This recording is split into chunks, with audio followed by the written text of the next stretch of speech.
Bonsoir à tous, merci de votre attention. Voici les titres de l'actualité de ce mercredi. Comme on s'y attendait, Jacques Chirac annonce une loi contre les signes religieux ostensibles à l'école. Elle serait en vigueur dès la rentrée prochaine. La laïcité à l'hôpital public sera aussi garantie par un texte. En revanche, le président de la République exclut la création de jours fériés supplémentaires pour des fêtes religieuses juives et musulmanes. La réplique des autorités en Irak, 1 an de prison contre les manifestants pro-Saddam, tir à balles réelles contre un cortège à Mossoul. Pour George Bush, Saddam Hussein mérite, je cite, le châtiment suprême. Un exercice militaire tourne mal dans les Pyrénées. Un avion de largage de parachutistes a percuté la montagne avec 7 personnes à bord. Il n'y a pas de survivants. La méthode Sarkozy à l'œuvre dans la police. Un commissaire a été licencié pour insuffisance professionnelle, un cas rarissime, les syndicats approuvent. Enfin, des centaines de cochons en pleine rue à Laval, des affrontements avec la police à Quimper. Les producteurs de porc sont exaspérés, les cours sont au plus bas depuis 3 ans et demi. Après 6 mois de débat, l'intervention était très attendue. Dans le cadre solennel de l'Élysée, Jacques Chirac a donc tranché, dès la rentrée prochaine, une loi interdira les signes religieux ostensibles dans les écoles, les collèges et les lycées. C'est la plus importante des annonces faites aujourd'hui. En voici le détail avec Véronique Saint-Olive et Claude Barnier. Dans la grande salle des fêtes de l'Élysée, ils étaient tous là, autorités politiques, religieuses et associatives. Et c'est devant eux que le président de la République a tranché le débat sur la laïcité. Il y aura bien une loi, elle devrait être mise en œuvre dès la rentrée prochaine et concernera l'école et l'hôpital. J'estime que le port de tenues ou de signes qui manifestent ostensiblement l'appartenance religieuse doit être proscrit dans les écoles, les collèges et les lycées publics. Les signes discrets, par exemple une croix, une étoile de David ou une main de Fatima, resteront naturellement possibles. En revanche, le voile islamique, quel que soit le nom qu'on lui donne, la kippa ou une croix manifestement de dimension excessive, n'ont pas leur place dans les enceintes des écoles publiques. En revanche, la proposition de 2 nouveaux jours fériés est retoquée, même si chaque élève aura la possibilité de s'absenter pour une grande fête religieuse de sa confession. Au-delà, Jacques Chirac a voulu se poser en rassembleur. Pour le chef de l'État, tout doit être fait pour lutter contre les discriminations et réussir l'intégration. Tous les enfants de France, quelle que soit leur histoire, quelle que soit leur origine, quelle que soit leur croyance, sont les filles et les fils de la République. Ils doivent être reconnus comme tels, dans le droit, mais surtout dans les faits. Des droits et des devoirs donc, mais pour tous. Afin d'y veiller, le président de la République propose un code de la laïcité, référence pour les fonctionnaires, un observatoire d'alerte et la possibilité pour les chefs d'entreprise de réglementer les signes religieux sur les lieux du travail. En posant les principes républicains, en défendant la laïcité pour tous, en faisant des différences la richesse de la nation, Jacques Chirac espère, au-delà des querelles de partis et de chapelles, entraîner l'adhésion du plus grand nombre. Justement, si l'on en croit les sondages, cette loi sur la laïcité à l'école est attendue par les Français. Nous sommes déjà au travail pour la préparer, a indiqué Jean-Pierre Raffarin en fin d'après-midi. D'autres réactions maintenant, côté politique et côté religieux, rassemblés par Alexandre Cara. À peine achevé, le discours de Jacques Chirac suscite déjà les commentaires à l'Élysée. Sur le ton, les réactions sont positives, mais en fait, le discours du président n'a pas modifié les lignes de fracture. Pour la loi, l'UMP et le PS. Le président a bien marqué que la religion musulmane avait toute sa place en France et qu'elle devait être respectée comme les autres. Et il est dans son rôle de chef de l'État. C'est important de rassembler les Français, quelle que soit leur origine, l'origine sociale, l'origine nationale, la couleur de la peau, le sexe. En revanche, l'UDF, le PC et le FN sont sceptiques ou franchement critiques. Est-ce que la loi changera réellement la problématique? Rien n'est moins sûr. La réalité, c'est que la France est incapable aujourd'hui d'intégrer. Je suis un peu déçu sur tout le plan social qu'il était nécessaire de mettre en œuvre pour vraiment faire mettre fin à toutes les formes de communautarisme. Le chef de l'État a profité de l'occasion pour faire une apologie de la politique d'immigration, pour nous annoncer qu'elle allait continuer. Du côté des représentants des religions, réaction modérée. Pédagogie et c'est à nous maintenant, le CFCM, nos ministres, nos responsables. indispensable, l'État, à faire comprendre à la communauté dans quel monde elle vit. En tout cas, la loi, ils le feront avec, alors que certains syndicats enseignants... Il y a une discrimination et que ça crée des tensions inutiles. En tout cas, la loi, ils le feront avec, alors que certains syndicats enseignants sont réticents. Pour nous, la priorité, c'est ce travail éducatif et pédagogique. Et la loi, par rapport à ça, elle n'apporte rien et même elle peut être contre-productive. Si la décision est prise de légiférer, reste à préciser le calendrier. Le débat sur la laïcité se poursuivra en tout cas jusqu'au vote de la loi.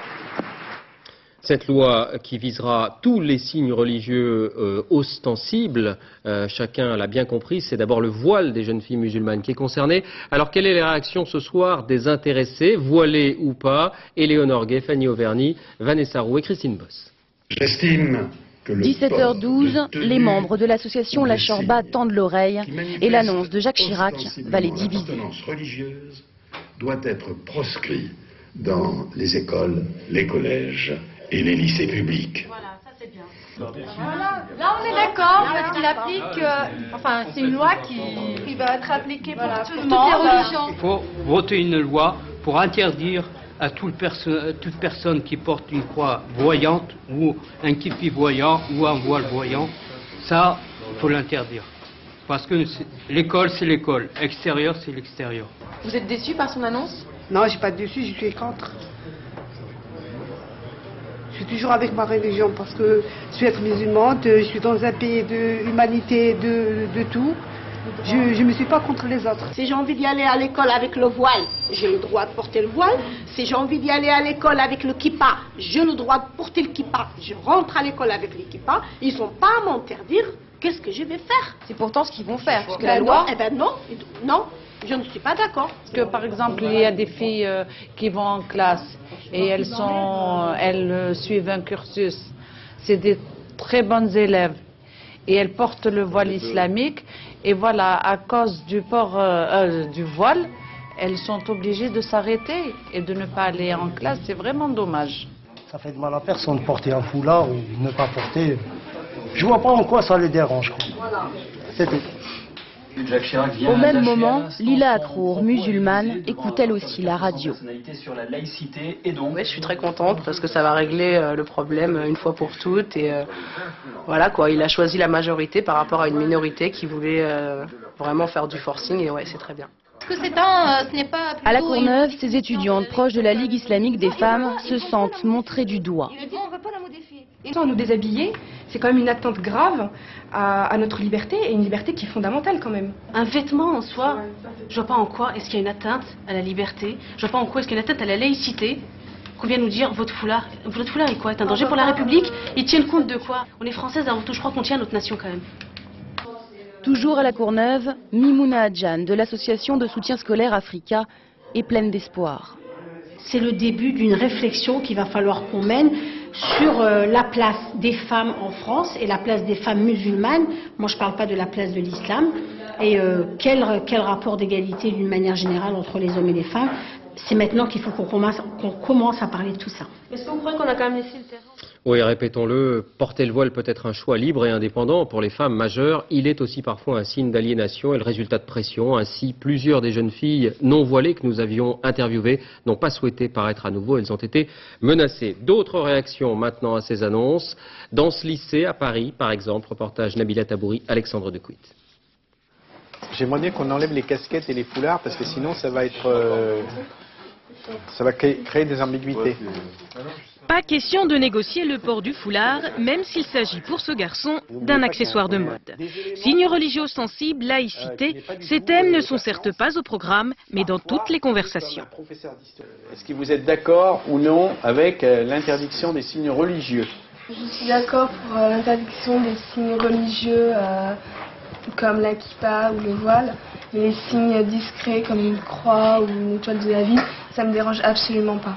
De toute façon, si on met quelque chose qui n'est pas visible, genre une main de Fatma ou quelque chose comme ça, eh ben on saura à quoi on appartient comme religion.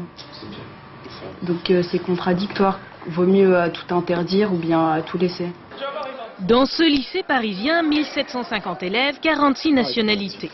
Comprendre et étudier les religions, les élèves sont demandeurs, mais pas n'importe comment. Et de là, si vous voulez, chacun va... On devrait, que ce soit pas un imam ou un rabbin, ça c'est des spécialistes particuliers d'une religion.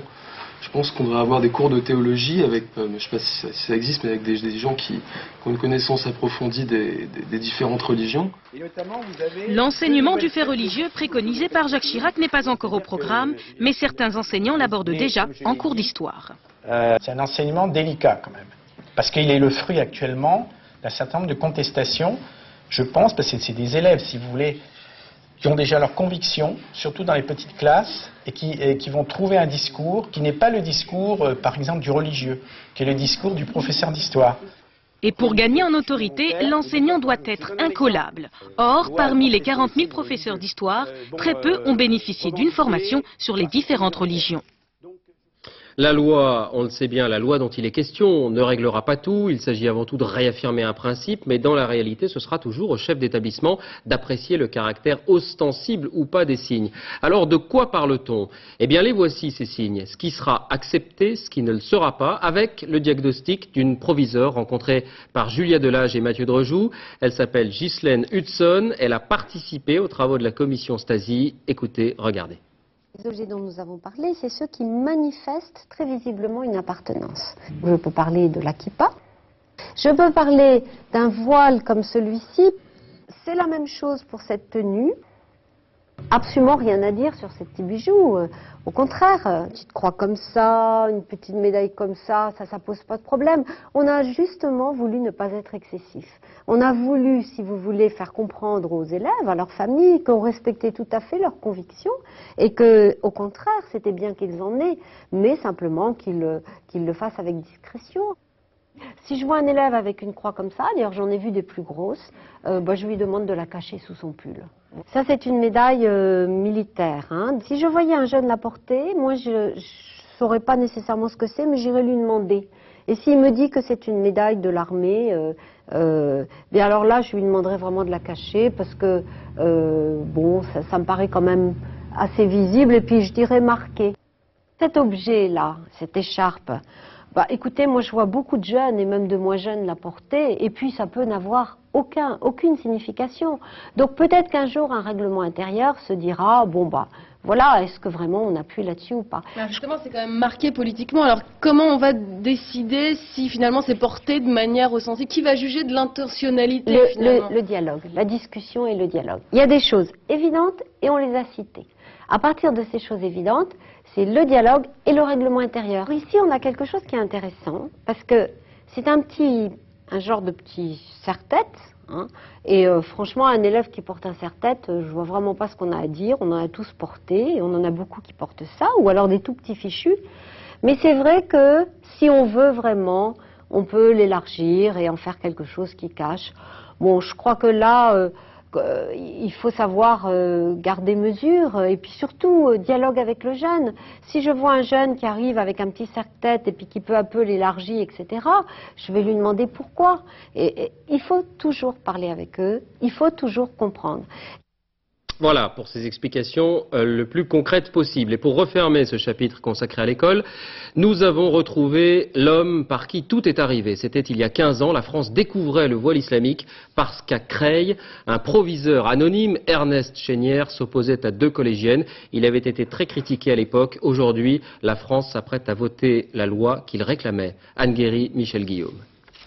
De cette année 1989, Ernest Chénière se souvient comme d'une guerre. Dans ses archives, les lettres anonymes qu'il a reçues à l'époque. Attention, quand on te rendra visite avec des potes, tu vas chier dans ton froc. Ce n'est pas un chien comme toi qui va insulter l'islam comme tu fais. Des insultes, des menaces pour cet homme qui, le premier, il y a 14 ans, a refusé dans son établissement 3 jeunes filles voilées.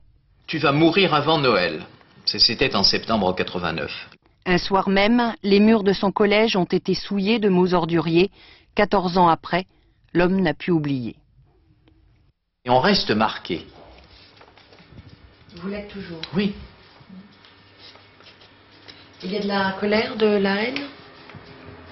Des deux.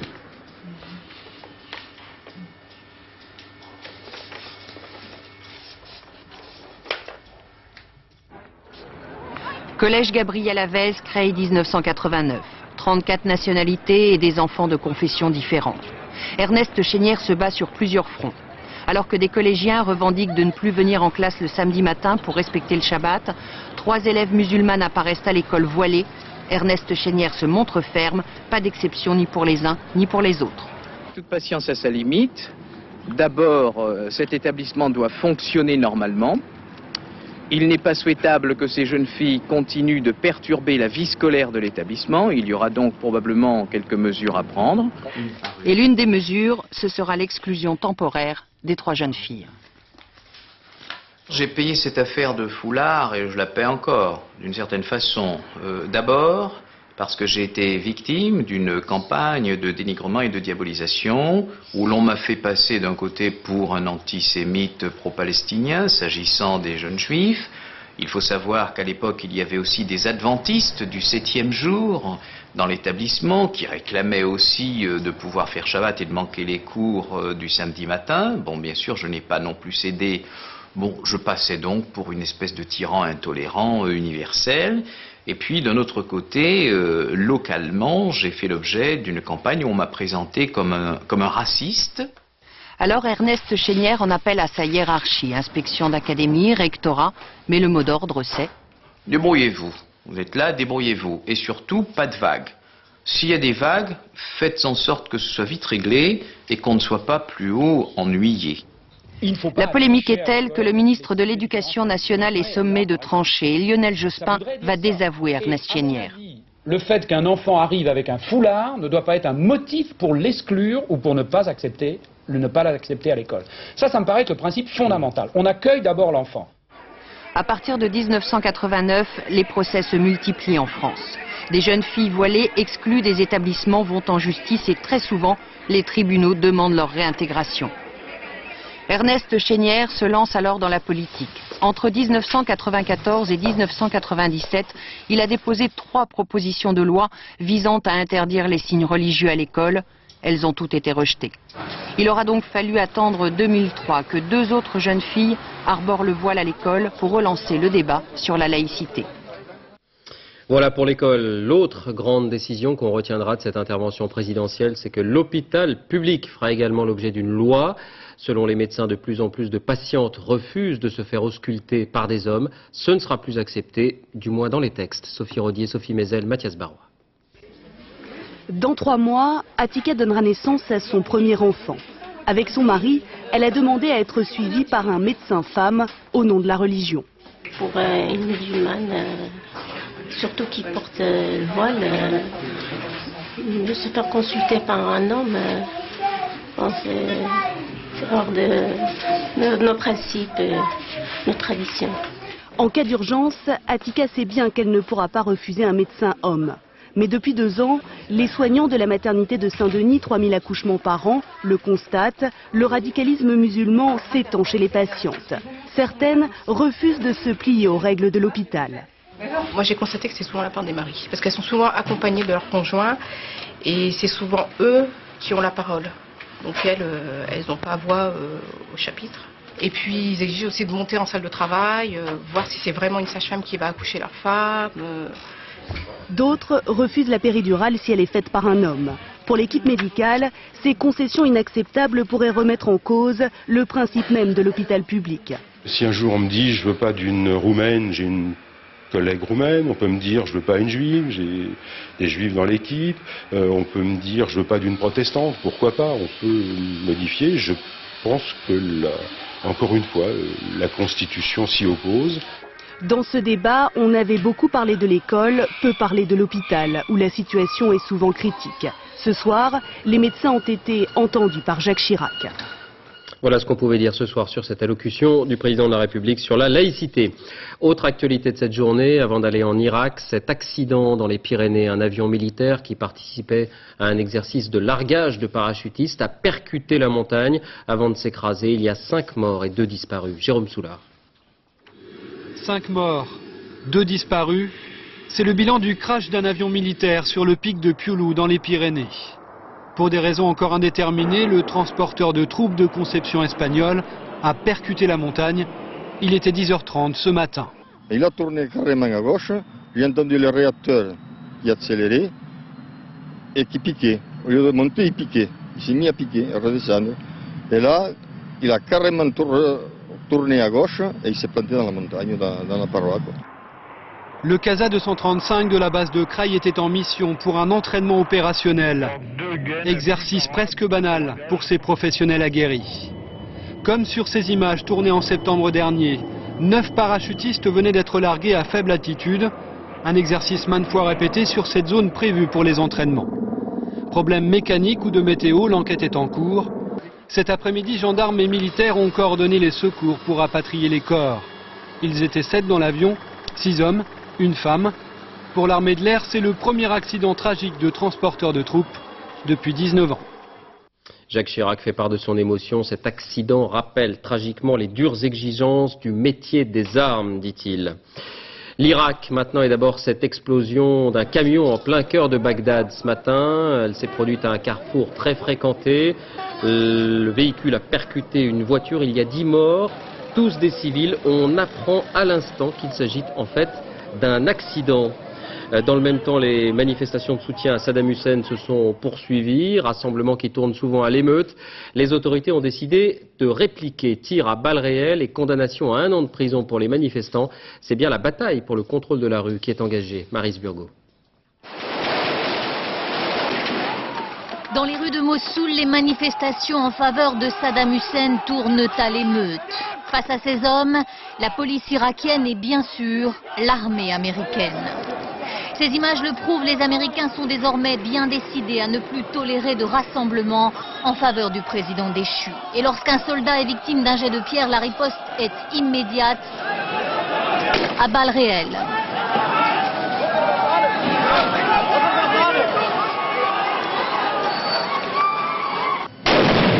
Pas de détails non plus à Samara, où les troupes américaines ont mené aujourd'hui une véritable opération de ratissage, des blindés enfonçant les portes des maisons et laissant derrière eux une certaine désolation. Tempête de lierre, ainsi s'appelle cette opération et ces perquisitions menées maison par maison cette nuit. Bilan, 9 suspects arrêtés et comme toujours des blessés qui disent n'avoir aucun lien avec la résistance à l'occupation américaine. Les djihadistes profitent en fait de l'arrestation de Saddam Hussein pour tenter d'éliminer la guérilla dans les bastions sunnites. À Tikrit, le gouverneur a même décidé d'interdire toute manifestation en faveur du raïs. Les récalcitrants encourent une peine de prison de 1 an. Dans cette atmosphère très tendue, tous les excès semblent donc possibles. À Bagdad, cet homme a aujourd'hui passé un sale moment. Soupçonné d'avoir volé, il est molesté par la foule, mais aussi par les policiers irakiens. Le gouvernement provisoire indique que Saddam Hussein est bien détenu dans la région de Bagdad. L'informateur qui a permis sa capture ne recevra pas la récompense de 25 millions de dollars. Il est lui-même emprisonné pour son implication dans la guérilla. Nos envoyés spéciaux sont retournés sur les lieux de l'arrestation où on a toujours du mal à admettre la version officielle. Jérôme Bonny, Yves Ginquin. À côté de l'ancienne cache de Saddam Hussein, dans le village d'Al-Dor, les spéculations vont bon train sur les circonstances de son arrestation, en évitant surtout d'incriminer les membres de sa tribu. Pour ces hommes, le traître n'est pas le propriétaire de la ferme, mais celui qui a déposé Saddam la dernière fois. Il l'a amené dans une barque à travers le fleuve, puis il est retourné de l'autre côté, dans le village d'Aoudja. Alors les Américains l'ont arrêté et il a fini par parler.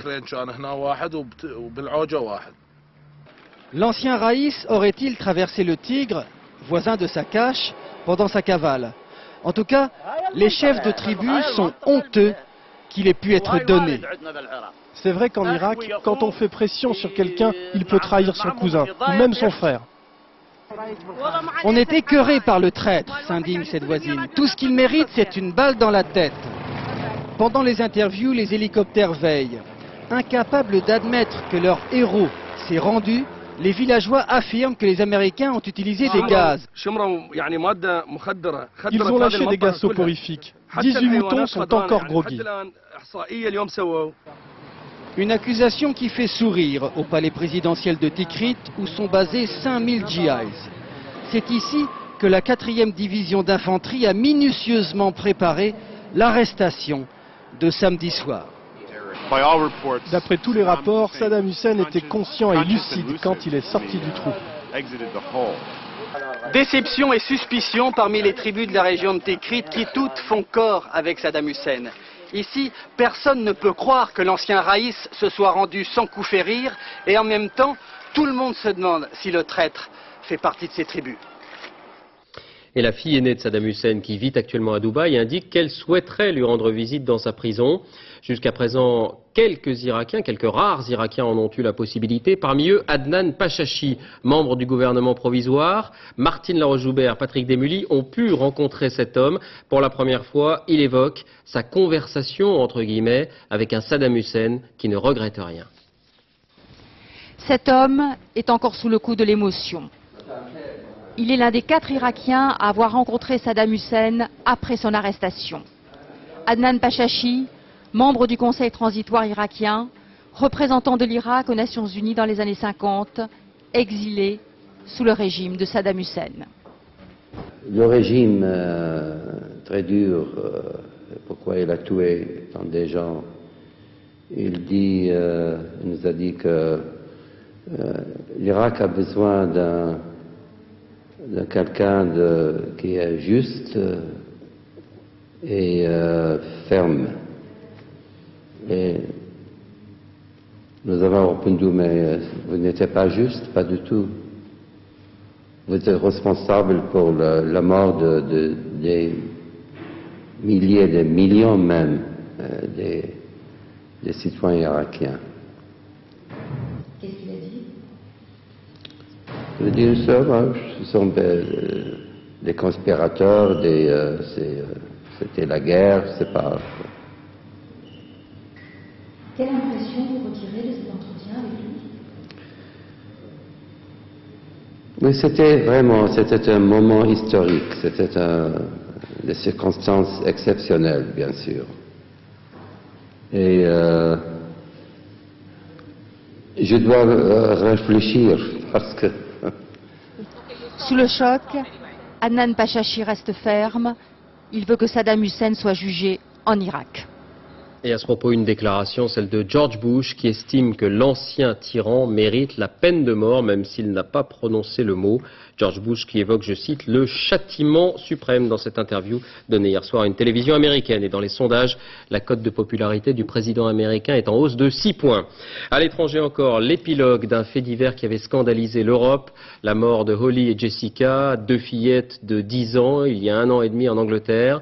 Eh bien, Ian Huntley, l'ancien gardien de l'école, a été reconnu coupable et condamné à la prison à perpétuité. À Londres, Laurent Boussier et Dominique Marotel. 6 semaines de procès, 3 jours de délibération et un verdict sans appel pour Ian Huntley, reconnu coupable du double meurtre de Hollywell et Jessica Chapman.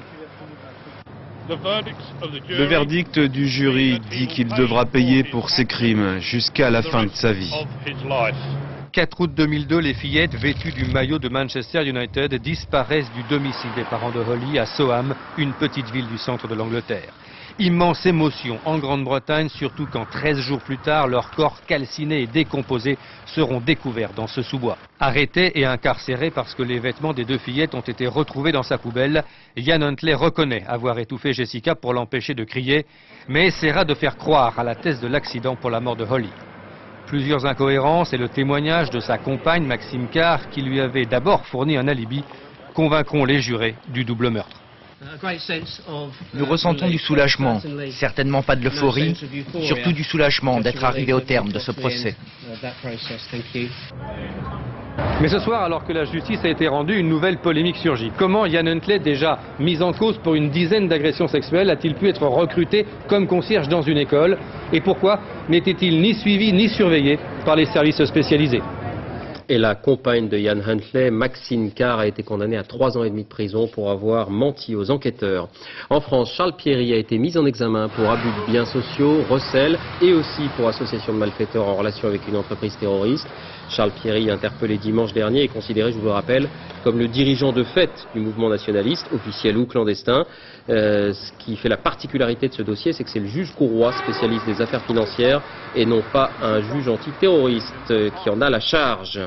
En bref encore, les 2 élèves de 6e du collège Montaigne à Paris, qui avaient harcelé et violenté un de leurs camarades avec des insultes à caractère antisémite, ont finalement été exclus de l'établissement.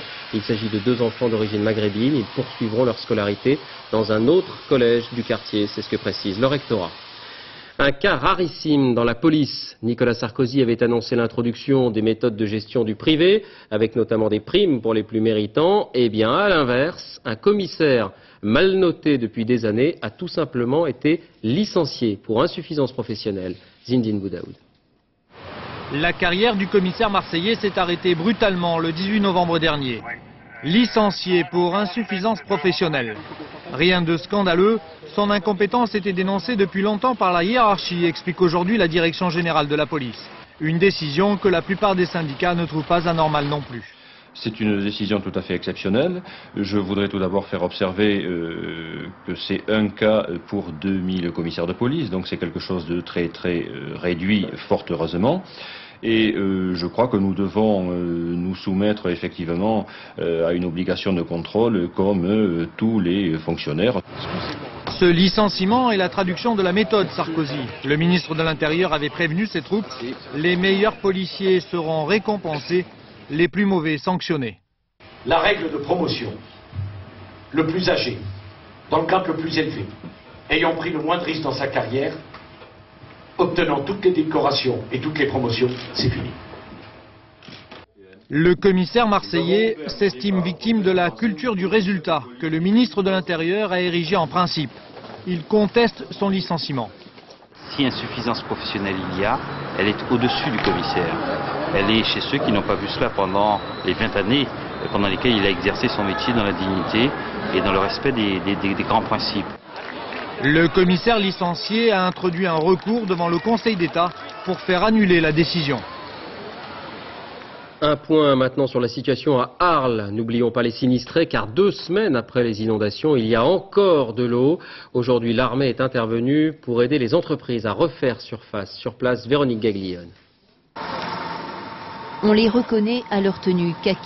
Aux côtés des pompiers, une quinzaine de militaires du génie de l'air d'Istres et 7 de leurs engins sont là depuis ce matin pour déblayer la zone industrielle d'Arles.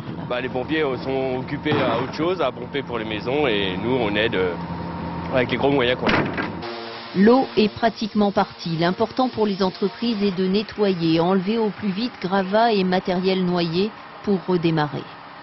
L'urgence c'est de pouvoir faire repartir l'exploitation assez rapidement pour d'abord les salariés et éviter le chômage technique qui ne perdure.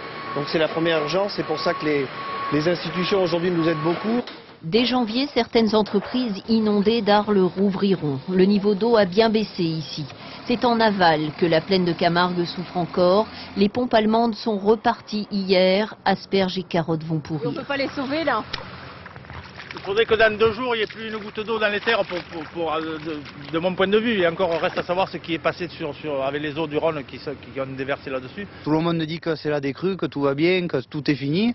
Je veux dire, regardez encore derrière moi, la décrue, vous pensez que c'est terminé ? Autour de Montcalm, une 60aine de masses sont toujours isolées. Et aujourd'hui, les habitants se sentent bien seuls. On leur promet de nouvelles pompes, mais ils gardent cette impression d'avoir été sacrifiés pour évacuer l'eau des grandes villes. La sécurité routière avec cet exercice de prévention en Seine-et-Marne. Pour tester le plan neige et verglas, des dizaines de poids lourds ont été arrêtés par la police sur l'autoroute A4 au péage de Coutrevoux. Chacun a encore en tête bien sûr les embouteillages monstres provoqués l'an dernier sur les autoroutes A10 et A11 par la neige et la glace. Quelques camions immobilisés avaient provoqué le chaos. 30 000 automobilistes avaient passé la nuit entière bloqués dans leur voiture. Autre type de prévention, si vous avez un peu de temps et de l'argent, les cours de conduite sur glace. Il y a de plus en plus d'amateurs. À Vernon dans l'Eure, Nicolas Châteauneuf, Rémi Poissonnier. Lorsque la voiture roule sur une plaque de verglas, il n'y a pas beaucoup de temps pour réfléchir. Et ceux qui l'ont vécu vous le diront, ce sont souvent nos mauvais réflexes qui l'emportent. À cette allure-là, ça va encore. Hein. Là, on sait qu'il n'y a pas d'obstacle à côté, donc ça craint rien. Dans ce centre de prévention routière, une dizaine d'agents commerciaux ont été envoyés par leur entreprise pour apprendre à éviter les froissements de tôle. Une piste de résine régulièrement humidifiée recrée les conditions du verglas. Attention quand même, parce que depuis tout à l'heure, le changement de véhicule fait que le comportement change. Là, c'est pour changer la vie. Ça, c'est en théorie, car une fois au volant, les conducteurs sont livrés à eux-mêmes. Débrouillez bien, voilà, regardez bien, voilà, regardez bien.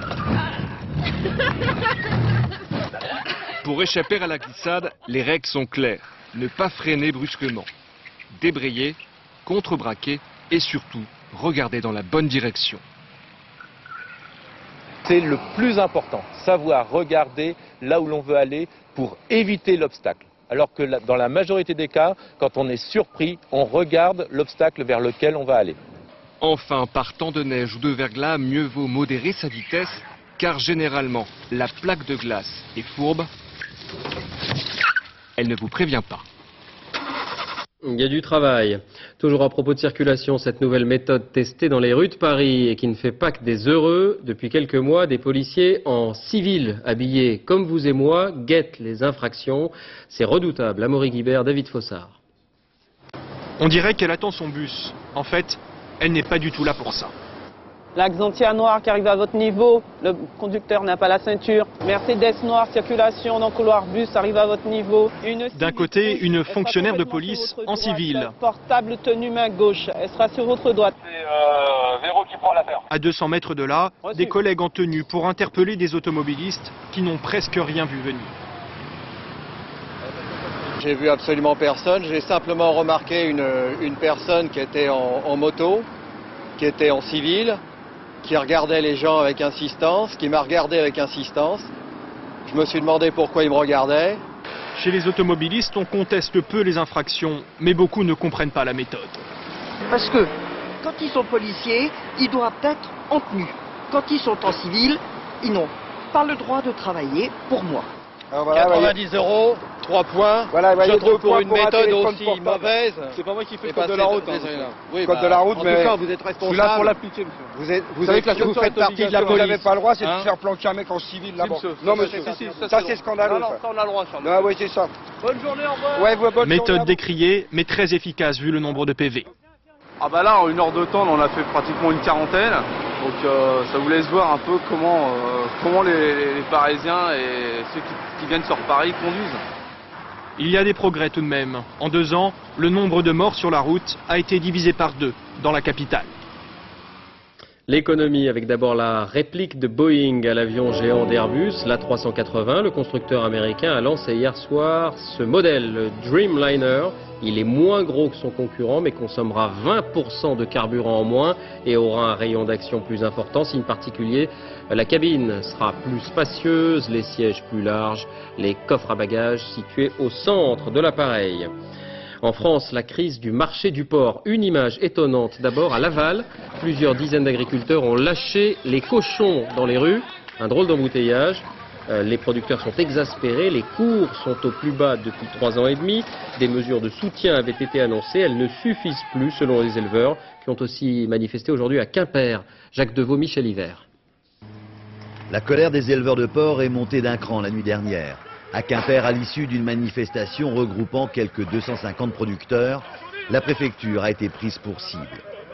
Un trou de 2 mètres a été creusé dans un mur d'enceinte par les manifestants qui tentaient de pénétrer dans le bâtiment. 3 personnes ont été interpellées et 4 policiers blessés. Là, ça fait 60 centimes d'euros qu'on perd par cochon. Ça peut plus durer, on est à bout. C'est les fêtes de Noël, vous voyez les éliminations. C'est la fête pour tout le monde, il n'y a que chez nous que c'est pas la fête. Il suffit de voir l'activité de l'abattoir Copperle de Lamballe pour appréhender la situation. Jamais la production n'a été aussi intense. Aujourd'hui, donc, on abat et on découpe environ 7500 porcs par jour. C'est un record? Ouais, je crois qu'on fait vraiment le maximum pour dégager le plus de porcs possible. La Copperle, première coopérative porcine française, affirme ne pas utiliser un seul porc étranger. Mais si les prix baissent, c'est que la concurrence est féroce et qu'il faut trouver des débouchés. Je ne pense pas que les transformateurs poussent les prix vers le bas, mais tous subissent la concurrence étrangère et pour continuer à vendre leurs marchandises, ils sont obligés d'adapter leurs prix à cette concurrence. Tout le monde est d'accord, pour trouver une issue à la crise, il faut réduire la production. Mais cette baisse ne peut pas être unilatérale. Je suis prête à baisser ma production de 2, 3, 10% si le prix augmente. Mais le problème, c'est qu'il faut que je sois sûr qu'il n'y ait pas du porc espagnol ou du porc hollandais dans le même temps qui reviennent peser sur le marché, qui fait que le prix n'augmente pas. Un accord européen est peu probable. Alors la réduction de production se fera par la cessation d'activité. Et cela commencera par les éleveurs à la trésorerie la plus faible. La santé en bref avec 2 épidémies qui refont parler d'elle. En France d'abord, la légionellose. Une 3e personne est morte dans le Pas-de-Calais. Il s'agit d'un homme de 80 ans qui habitait près de Lens. Depuis 3 semaines, on recense 24 cas dans le département. Et l'origine de l'infection reste inconnue. C'est ce qui inquiète les autorités. Et puis le SRAS, la pneumopathie en Asie. Un nouveau cas a été recensé à Taïwan. Un chercheur de 44 ans. Un cas isolé d'après les spécialistes. Il aurait contracté la maladie après une manipulation en laboratoire. Cinéma avec la sortie aujourd'hui d'un film dont on dit qu'il met de bonne humeur. Après vous, de Pierre Salvadori, avec le tandem José Garcia-Daniel Auteuil, une comédie touchante. Pascal Deschamps, Gilles Jacquier. Non. Lorsqu'Antoine débarque dans la vie de Louis, celle-ci ne tient plus qu'à un fil, enfin, à un tuyau d'arrosage. Mais rien ne sert de sauver les gens si c'est pour les laisser en plan. Antoine va donc tenter de résoudre les problèmes de son protégé, logement, emploi, n'hésitant pas à le pistonner dans son restaurant. Bonjour. Sur l'entre-deux-mer, Château-Bonnet, vous recommanderiez quoi?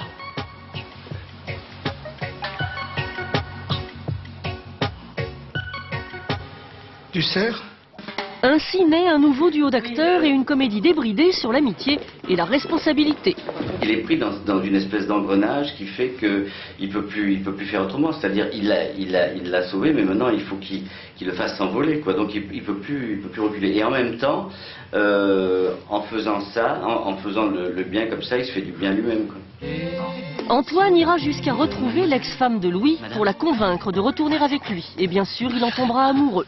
Tel n'est pas le moindre rebondissement d'une comédie qui flirte avec délice du côté de ses aînées italiennes ou américaines qu'affectionne le réalisateur. L'intelligence de Pierre, c'est d'avoir pris 2 acteurs, je dirais, populaires, parce que comme ça, on se sent, les gens se sentent tranquilles. Ils n'ont pas d'angoisse, de vraie angoisse pour nous, parce qu'ils se disent de toute façon, il ne peut rien leur arriver, ils arrivent à exister. Si tu savais, j'ai honte, Louis. Un scénario plein de surprises jusqu'au mot fin, 2 acteurs qui passent et vous font passer du rire aux larmes. Le film a tout pour être la comédie des fêtes, alors à prévenir. C'est pas possible, je vais le tuer. On va savoir ce que tu veux. Sport, la suite des 8e de finale de la Coupe de la Ligue. Saint-Etienne s'est imposé à Lille il y a quelques instants, 3-2. Hier soir, Lens a battu Bordeaux 2-0. Suite des matchs ce soir avec notamment Sochaux-Marseille. À suivre en direct chez nos amis de France 3. Bravo les Verts. Fin de ce journal. Merci de l'avoir suivi. Tout de suite la météo. Patrice Drevet. 20h55, les rapports mère-fille au centre du téléfilm de ce soir avec notamment Marouchka Detmers. 22h40, Jean-Luc Delarue. Dernier journal 1h10, Jean-Claude Renaud. Dès 6h30 Télématin, dans la 4 vérités, Françoise Laborde recevra Alain Juppé. On se quitte sur ces images d'un sapin en cristal à Londres. C'est le clou des décorations de Noël. Il est exposé au musée Albert et Victoria, dessiné par le couturier Alexander McQueen. 6 mètres de haut, 100 000 perles. À demain.